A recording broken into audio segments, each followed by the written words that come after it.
Hello everyone. In this tutorial, we are going to learn how to export a short from Premiere Pro. This is essentially the last step in the whole procedure for creating our content. And now we will do this. We will click on our timestamp located at the start of the clip, pressing I. It's from the initial point where I want to select what I wish to export. I ensure it is properly positioned. Next, I move to the end, click here for instance, and press O, which is the end, and I move the grid to the clip's end. It indicates 34 seconds, that is how long our video lasts.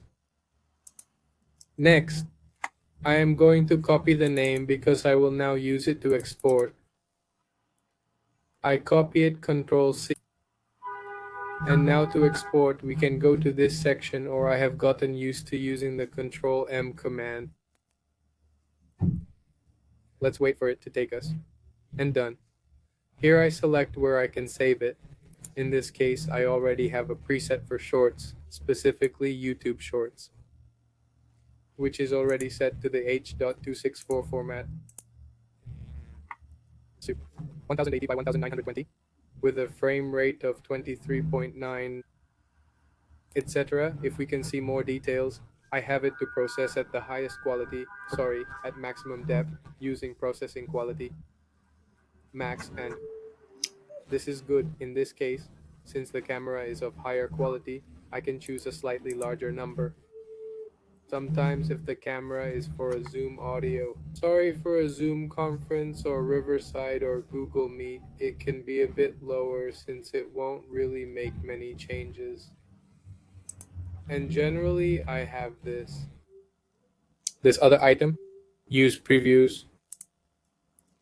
To name the short, let's say that hypothetically this podcast or this content creator is named, I don't know, let's invent fitness Inc.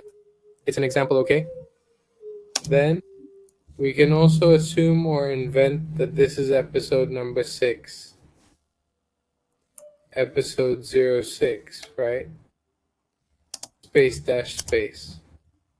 And I paste the name I invented earlier.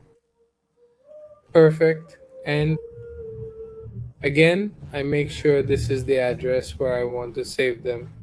I usually create a folder for the episode that is inside the client's folder or the content creators, and I can send all the content I am creating there, in this case, shorts, a folder for shorts, a folder for video, to the clips, to whatever they are requesting from us, and then we export.